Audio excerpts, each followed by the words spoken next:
Properties. आता बघा advance tab झालते आपली आहे ना. तर ॲडव्हान्स टॅब नंतर ओके येतो मग तुम्हाला कळलं ऑटोमॅटिक स्कॅव्हेंजिंग पण शिकवलं तुम्हाला. जे रेकॉर्ड तुमच्या ढोरमध्ये आउटडेटेड आहे ते रेकॉर्ड ऑटोमॅटिक डिलीट झाले पाहिजे. समजलं तुम्हाला. तर त्यासाठी पर्च करण्यासाठी. त्याच्यानंतर रूटीन्स. बघा तर रूटीन्स म्हणजे तुम्हाला मी सांगितलं. रूटीन्स म्हणजे अमेरिकेमध्ये हे सगळे रूट डीएनएस सर्व्हर त्यांची लिस्ट. US मध्ये ICANN ज्यांना मॅनेज करतो ना तुम्हाला त्या दिवशी शिकवलं मी डीएनएस कसं काम करतो. त्याच्यामुळे मी तुम्हाला सांगितलेलं आहे की ICANN अमेरिकेमध्ये जे ICANN ऑर्गनायझेशन आहे ती ऑर्गनायझेशनने काय केलंय असं डिफाईन केलंय. म्हणजे रूट डीएनएस सर्व्हर त्यांची आहे. तेव्हा तुम्हाला ABCD पासून सुरुवात आहे तर सरळ M पर्यंत आहे. बघा याच्यामधल्या प्रत्येक डीएनएस सर्व्हरचा IP ऍड्रेस हा पब्लिक आहे. बघा कोणताच IP ऍड्रेस प्रायव्हेट नाही याच्यामध्ये. दिसतो तुम्हाला प्रायव्हेट IP एक सुद्धा प्रायव्हेट नाही. आपण या ठिकाणी काम करूयात.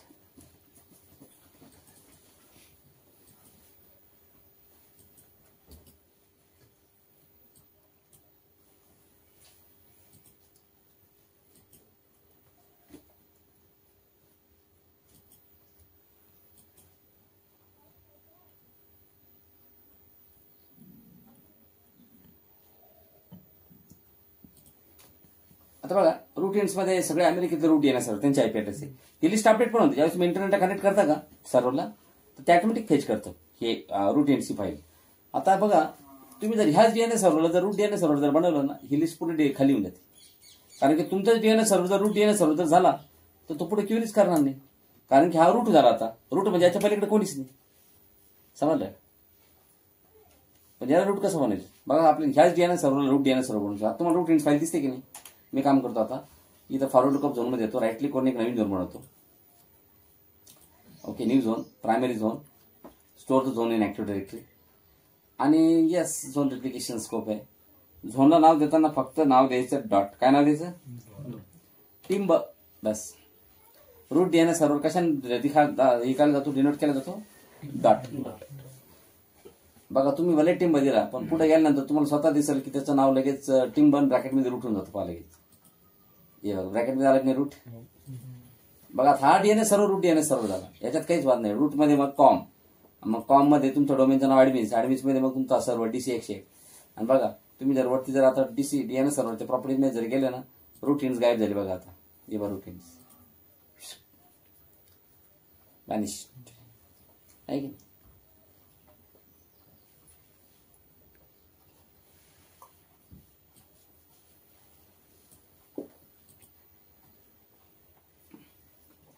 बरोबर रूटीन्स पुरी खाली झाली.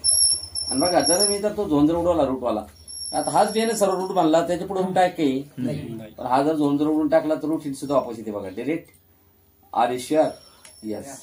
मग ते म्हणतं की रूटीन्स फाईल विल बी नाही याच्यानंतरचा मेसेज ठीक आहे. This remove the zone both active directory याच्यानंतर मेसेज येतो sir would you like to add the routines yes. आता बघा रेस आली बघा रूटीन्स. हे बघा इंटरफेसेस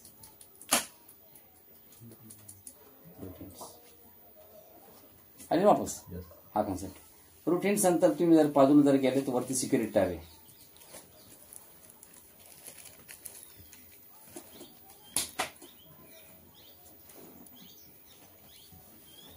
सिक्युरिटी टॅब मध्ये आल्यानंतर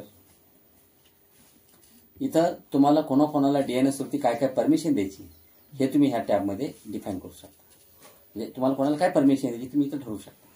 बरोबर आहे की आपल्याला काही परमिशन द्यायची नाही कोणाला. बाय डिफॉल्ट ते मोठे मोठे ग्रुप आहे ऍडमिनिस्ट्रेटर्स एंटरप्राइज ऍडमिन्सचा फुल कंट्रोल असेल. बघा ऍडमिनिस्ट्रेटर्स ग्रुपला सुद्धा इथं रीड म्हणजे जवळपास भरपूर परमिशन आहे. डीएनएस ऍडमिन ग्रुपला रीड म्हणजे याच्यामध्ये पण भरपूर परमिशन आहे. पण एंटरप्राइज ऍडमिन्सचा सगळ्यात मोठा ग्रुप असतो. मॉनिटरिंग. आता मॉनिटरिंग मध्ये काय आहे simple query against DNS server. Query test करा फेल हो this is what and what is this man. तर एक काम करू आपण त्याच्यामध्ये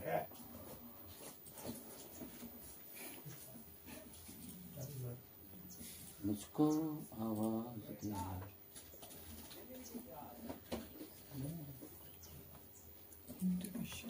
राम करकंड होईल कसं आहे ते कामाचं नाही सध्या.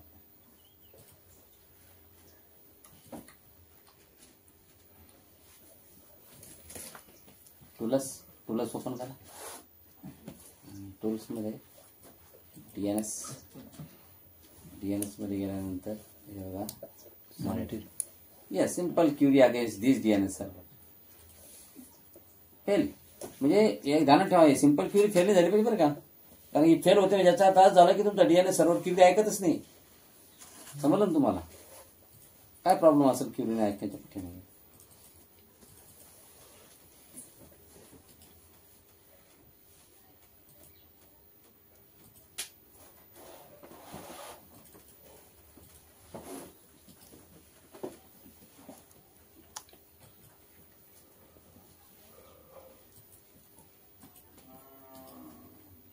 इथं DNS सर्व्हर स्टार्ट करून पाहतो मी, काहीतरी प्रॉब्लेम असं सॉल्व्ह होईल.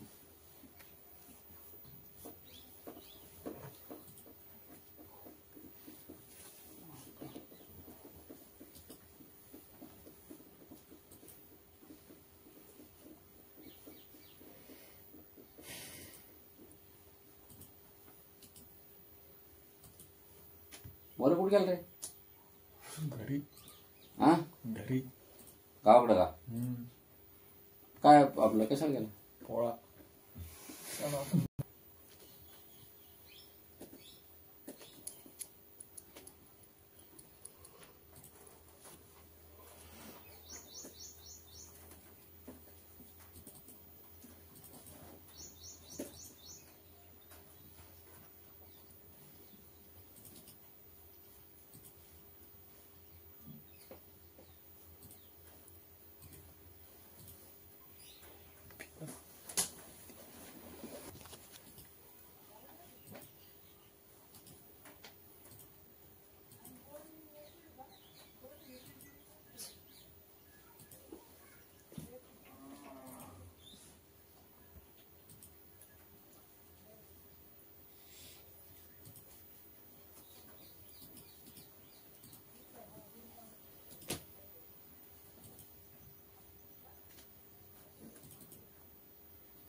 बघा, ठीक आहे.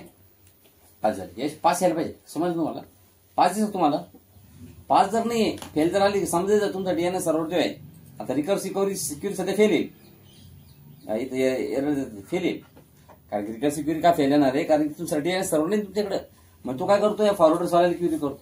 आता तुम्ही सांगा, फॉरवर्डर्स वाला जर चालूच नाही तर क्युरी करून काय करणार तुम्ही?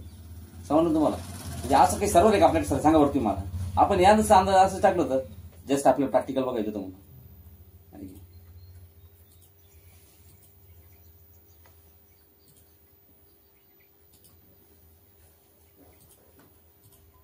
चलो डन, परफेक्ट हुआ है.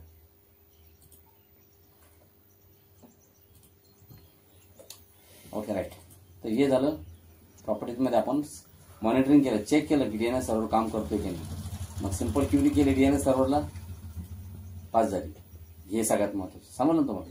याच्यामध्ये असं पण कन्सेप्ट आहे, तुम्ही जर सिंपल क्युरी केली तर दर किती मिनिटात रिकव्हरी क्युरी प्रोसेस झाली पाहिजे. मी जर म्हटलं कमीत कमी 30 सेकंद द्यावं लागतं, त्यापेक्षा कमी चालती 30 सेकंड्स.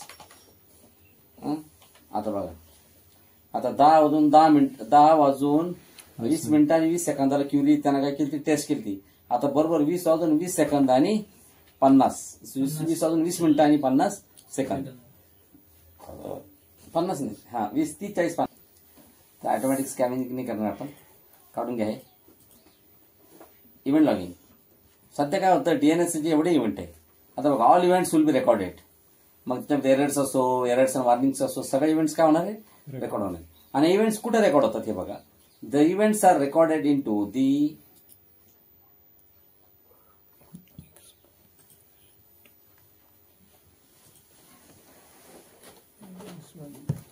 Start menu.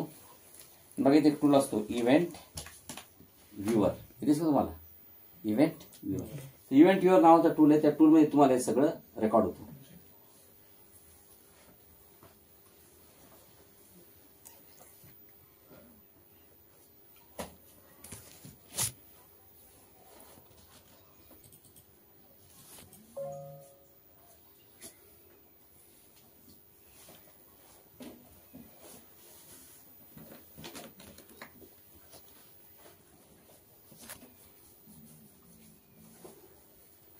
विंडोज लॉगमध्ये आणि इथं असतं बघा विंडोज लॉग नाही, applications and services log.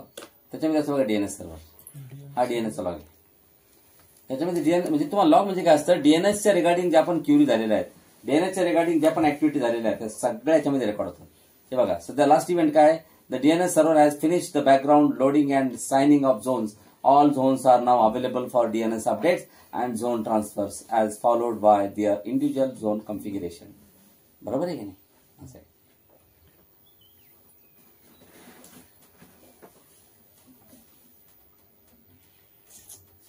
Warning errors, याच्यामध्ये वॉर्निंग काय, एरर्स काय आहे की नाही.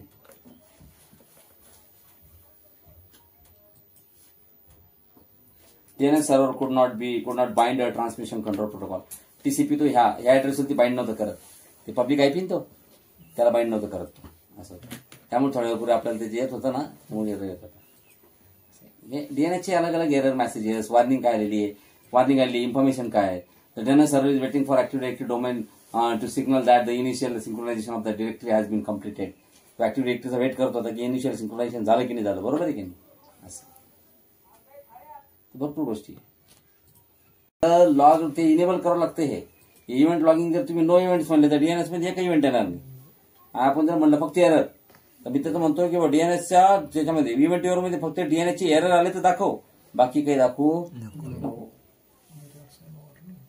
ऑल इव्हेंट्स कधी चांगले, माहिती पण मिळणार. डिबग लॉगिंग आपल्या कामाचं नाही, हे ऑप्शन आहे डेव्हलपरच्या कामात. कोणाच्या, डेव्हलपर पॅकेट लेवलला डिबग करू पाहत की डीएनएस कधी काही इश्यू तर नाही हो, ठीक आहे ना. तर आपल्या कामाचा कन्सेप्ट नाही तो.